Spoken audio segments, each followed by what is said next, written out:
Hello, everyone. Father Cal Christensen here. Blessing to be with you. As we know, tomorrow we celebrate Pentecost Sunday, the end of the Easter season, and I'm really excited. I'm extremely excited for this weekend, for this celebration of Pentecost Sunday, because we are welcoming our parishioners back to Mass. That's the joyful news I would like to share with you today. We have been given permission to celebrate 2 outdoor Sunday Masses for Pentecost Sunday. So these are the first Sunday Masses, public Sunday Masses, that will have been celebrated here since last March. So praise the Lord, and I'm so grateful to the Archdiocese for allowing us to do this.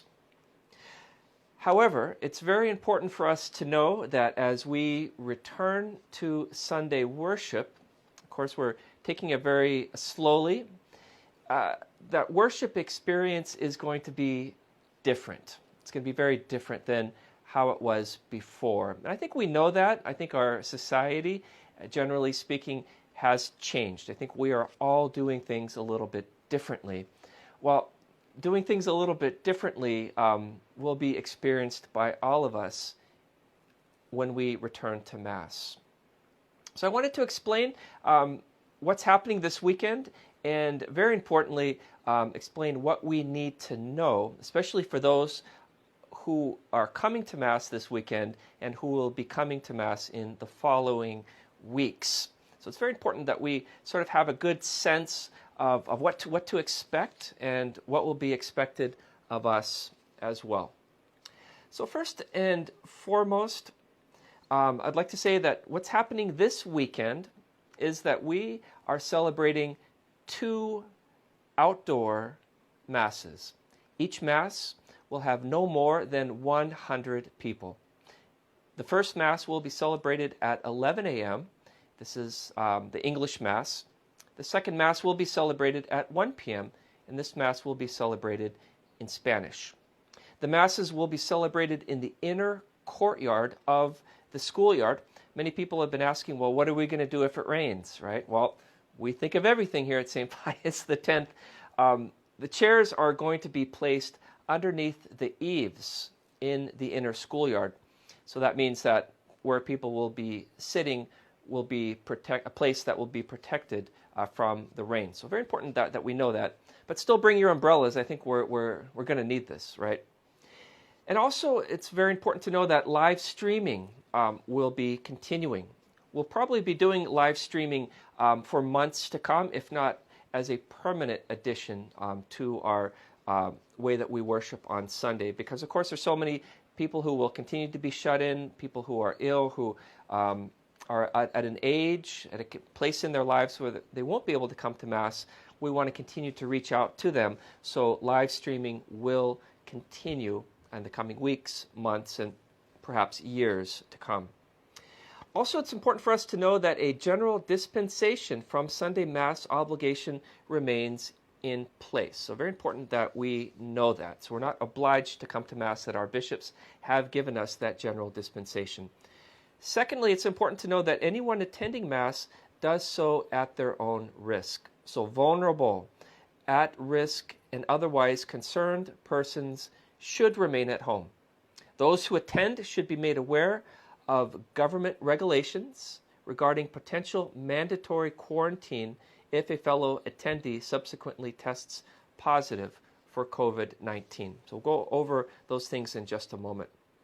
Also very important for those of us who will be attending this weekend Mass, it's very important that we really pay attention to any symptoms that we might have. Of course, we want to protect those around us.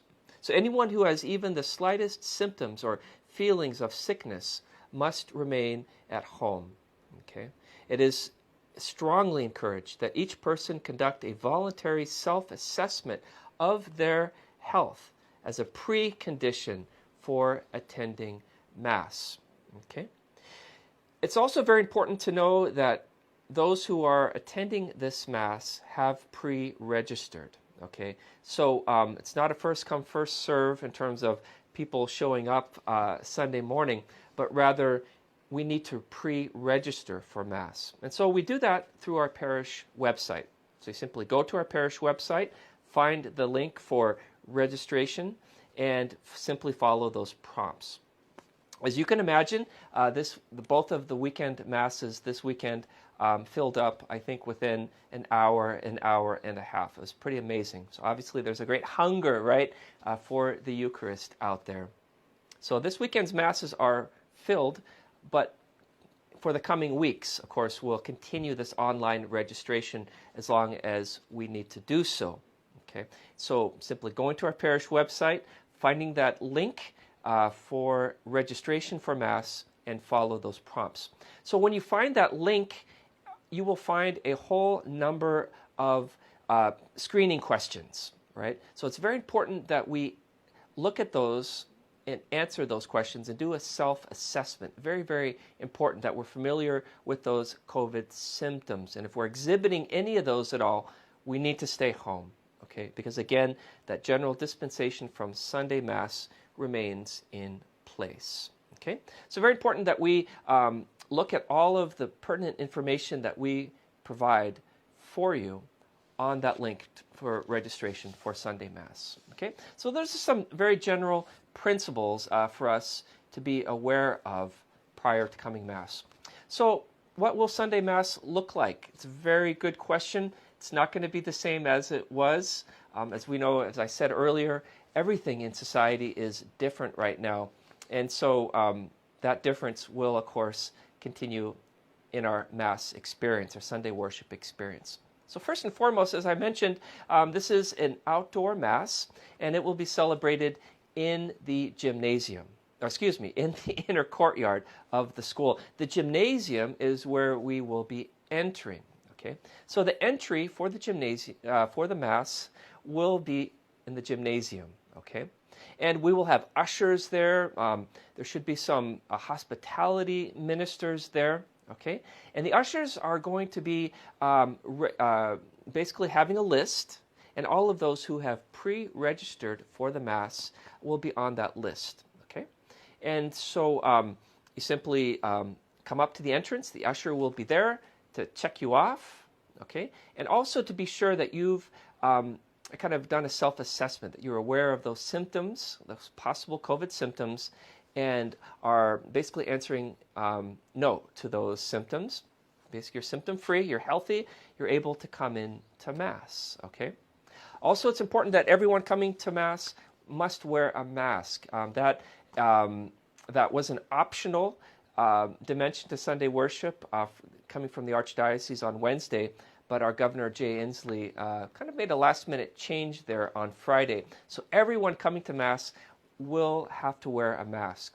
If you do not have a mask, we will have masks available for you there prior to entering.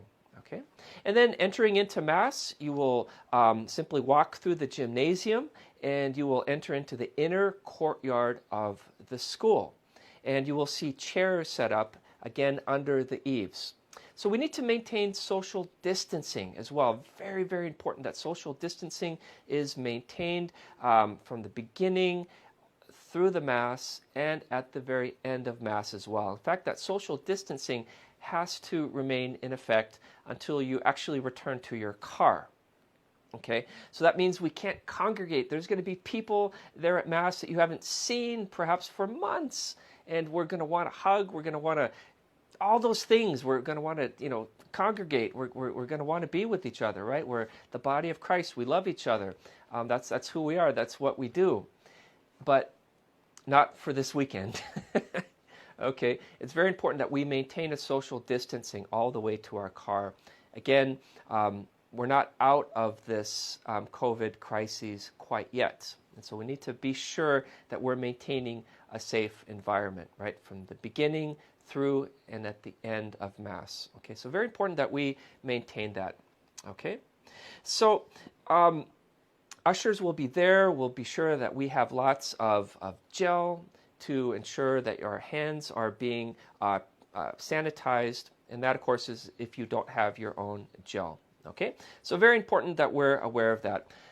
The Mass, the chairs will be set 6 feet apart in the inner courtyard, and that'll be 6 feet apart from family units. So if you're a family unit, I would imagine most of you have not been social distancing at home, right? Although I'm sure there's some parents out there who would love to stay 6 feet away from your kids at all times, right? But I'm sure some kids want to stay 6 feet away from your parents at all times.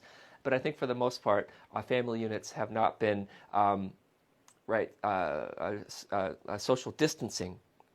And so, but we do need to social distance from other family units, from other individuals. Okay, so 6 feet apart per family unit. So we'll be monitoring that as well during the Mass itself.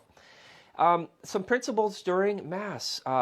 We're not going to be singing. There won't be any congregational singing at this time. We know that singing is a way of transmission, right? The virus is transmitted more easily singing. So there will be no congregational singing. We will have a cantor present at Mass. For those of us that attend a weekday Mass, we know that this Sunday experience will be more similar to a weekday Mass in terms of very simple. The idea is that we want to kind of cycle through the Mass quickly, okay, as quickly and harmoniously as possible, right? Want to celebrate have a dignified Sunday Mass, right? Something that's sacred, that speaks to us, but we also can't prolong it. So that means, I know this is going to make everyone happy, it's going to mean a shorter homily. Thank you very much. I know I'm hearing the applause out there. Thank you very much. But it's going to mean a shorter homily as well, okay? And so that social distancing, of course, continues through the entire Mass. There will be no sign of peace. So it's going to be a very, very different sort of experience. Okay, and these instructions will be given to us at the beginning of Mass as well. The cantor or the priest, myself, will be given instructions for what is to happen, kind of the rules and regulations that we will need to follow while present at Mass. So we'll be going over all these things during Mass with you as well, so everything is crystal clear. Okay. Also, very important, the reception of the Holy Eucharist. Of course, there will be no communion cup. The precious blood will not be given, only the host, and the host will be given on the hand. Our bishops have asked us to continue this practice, so I will not, unfortunately, be able to place the host on your tongue. For many of us that are accustomed to receiving the Eucharist in that way, the Eucharist will be placed on the hand. Okay, and also very importantly to know when communion will be given. Communion will be given on the hand following the blessing. So at the end of Mass, following the final blessing, you will come forward to receive communion. Okay, and after receiving communion in a very ordered, quiet way, we're going to be asking you to depart. And so the exit will be different than the entrance. So we have a separate entrance, a separate exit. It'll be very clear where to go. Okay, and the ushers will be there to help you. Also very important, we will have the collection baskets for your tithing and for your donations to our parish community at the exits, right? So if you're coming with envelopes or any sort of donations at all, you will place those in the baskets on your way out, okay? And we're asking you to maintain those social distancing practices, again, all the way to when you reach your car. Okay, so that continues until you get to your car.